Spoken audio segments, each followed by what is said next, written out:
Hello everyone, welcome to my channel. पिछले video में हमने मैनेजमेंट और मैनेजर के टॉपिक पर डिस्कशन किया था। अगर आपने पार्ट 1 वीडियो अभी तक नहीं देखी सो प्लीज़ डिस्क्रिप्शन बॉक्स में लिंक चेक कर लीजिए। एंड आज हम बात करेंगे टेलर्स थ्योरी यानी साइंटिफिक मैनेजमेंट थ्योरी के बारे में, जो कि मैनेजमेंट की सबसे इम्पोर्टेंट थ्योरी में से एक है। F W Taylor, father of scientific management. Management की दुनिया में साइंटिफिक सोच को इंट्रोड्यूस करने वाले सबसे पहले पर्सन थे टेलर, इसलिए उन्हें फादर ऑफ साइंटिफिक मैनेजमेंट कहा जाता है। Taylor worked mainly in factories and observe that work was being done based on old methods and guess work. जिसका मतलब है टेलर ने अपना ज़्यादातर काम फैक्ट्रीज में किया है। उन्होंने देखा कि वर्कर्स अपने काम को पुराने तरीकों और अंदाज से कर रहे थे, मतलब कोई प्रॉपर प्लानिंग या साइंटिफिक मेथड यूज़ नहीं हो रहे थे। But he believed that if we apply science to management, we can increase productivity and reduce wastage। जिसका मतलब है अगर हम काम को साइंटिफिक वे से करेंगे, जिससे एनालाइज करके, प्लानिंग करके और step by step process follow करके, तो आउटपुट ज़्यादा होगा और वेस्टेज कम होगी। सिंपल शब्दों में टेलर का कहना था, साइंस लगाओ, सिस्टम बनाओ और काम को स्मार्ट वे में करो ताकि प्रोडक्टिविटी डबल हो जाए और रिसोर्स वेस्ट ना हो। Contributions are: first is scientific study of work. The meaning is काम को छोटे steps में तोड़कर बेस्ट तरीका ढूंढना. Second is time and motion study. The meaning is her task का ideal time और unnecessary movements को remove करना. Then third is standardizations.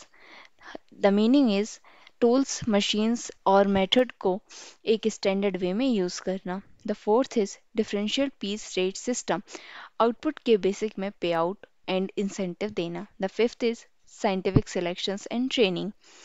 Right person को राइट जॉब देना और प्रॉपर ट्रेनिंग प्रोवाइड करवाना. And then last contribution is separation of planning and doing. Managers planning करें, worker execution पर फोकस करें. ये कॉन्ट्रीब्यूशंस ने फैक्ट्री और मैनेजमेंट दोनों का सिस्टम चेंज कर दिया और इसी वजह से टेलर को फादर ऑफ साइंटिफिक मैनेजमेंट कहा जाता है. In Taylor's summary, Taylor's idea focused mainly on the shop floor workers and methods. His goal was to increase efficiency and productivity scientifically. In simple शब्दों में टेलर्स का main focus था कि factory में काम यानी shop floor workers and matter सब scientific तरीके से चलना चाहिए. उन्होंने कहा कि अगर हम साइंस और स्मार्ट प्लानिंग यूज़ करें तो आउटपुट ज़्यादा होगा और वेस्ट कम. टेलर ने हमें सिखाया स्मार्ट काम करो, सिर्फ हार्ड वर्क नहीं. Henry Fayol's administrative management. Henry Fayol, father of administrative management. While Taylor looked at the bottom level, that is workers, Henry Fayol focused on the top and middle levels of management and the overall organizations. The meaning is Taylor ने जब focus किया worker and shop floor पर, लेकिन Fayol ने तब focus किया managers और पूरे ऑर्गेनाइजेशन पर. Henry Fayol was a French mining engineer and manager in 1841 to 1925. He worked for more than 30 years at a large mining company called Cobalt Mining, where he developed and applied his management ideas. Fayol was first person to explain what managers actually do and how management is a universal process that can be taught and learned. जिसमें उन्होंने बताया कि managers को या top level employees को क्या करना चाहिए और क्या नहीं और कैसे करना चाहिए. और इसी वजह से आज भी टेलर को मैनेजमेंट की दुनिया में याद किया जाता है, क्योंकि उन्होंने हमें सिखाया कि काम सिर्फ मेहनत से नहीं बल्कि साइंस और स्मार्टनेस से भी होता है. And 14 principles of management. These are timeless principles that guides managers. The first is division of work.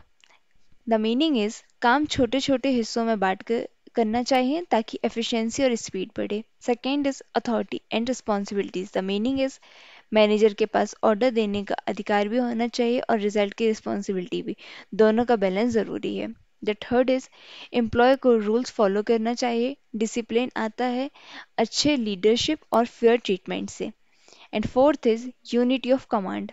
Her employee को ऑर्डर सिर्फ एक ही बॉस से मिलना चाहिए जिससे कंफ्यूजन अवॉइड हो. The fifth is unity of direction.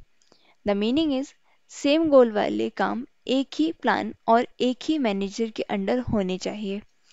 The sixth is subordination of individual interest. The meaning is organization का इंटरेस्ट हमेशा पर्सनल इंटरेस्ट से ऊपर होना चाहिए. The seventh is remunerations. The meaning is employ को फेयर सैलरी मिलनी चाहिए ताकि वो मोटिवेटेड रहे.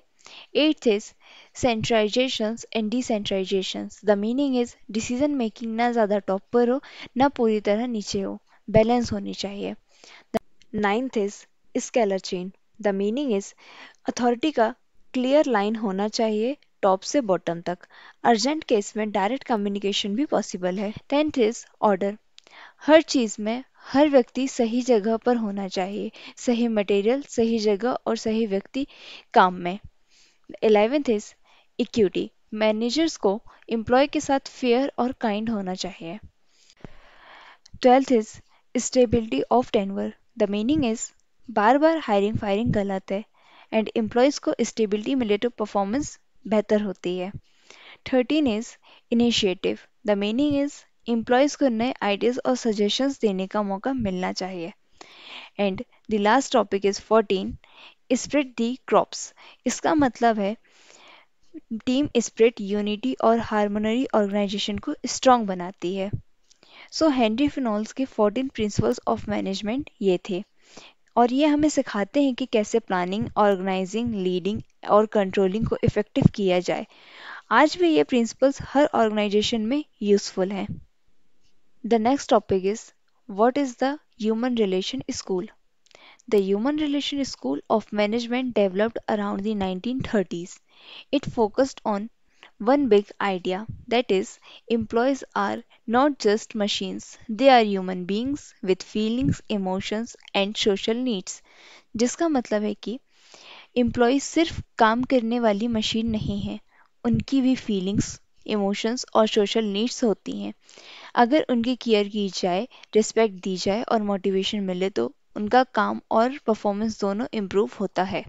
The Human Relation School started mainly after the famous Houghton experiment conducted from 1924 to 1932 at the Western Electric Company. These experiments were led by Elton Mayo, who is often called the father of human relations. Simple words में human relation school शुरू हुआ हटन experiment से जो 1924 से 1932 के बीच हुआ. इन experiment को Elton Mayo ने लीड किया और इसलिए इन्हें फादर ऑफ ह्यूमन रिलेशंस कहा जाता है. Then the feeling showed that workers performs improve not just because of changes in physical conditions. मतलब वर्कर्स की परफॉर्मेंस सिर्फ लाइट या रेस्ट ब्रेक जैसी फिजिकल कंडीशन से नहीं बढ़ी बल्कि उनके सोशल रिलेशन और फीलिंग्स को इम्पोर्टेंस से भी इम्प्रूव हुई. But mainly because they felt important, they were being observed, they formed friendly group. मतलब एम्प्लॉय ज़्यादा मोटिवेटेड थे क्योंकि उनको इम्पोर्टेंस मिल रही थी, उनको ऑब्जर्व किया जा रहा था और वो आपस में फ्रेंडली ग्रुप बना रहे थे. इससे साफ हुआ कि सोशल फैक्टर्स और ग्रुप स्पिरिट भी प्रोडक्टिविटी बढ़ाती है. एंड नेक्स्ट वीडियो होगी यूनिट 2 प्लानिंग पे, बिल्कुल इजी और एग्जाम ओरिएंटेड एक्सप्लेनेशन के साथ. Thank you for watching my video. Please like, share, comment and subscribe.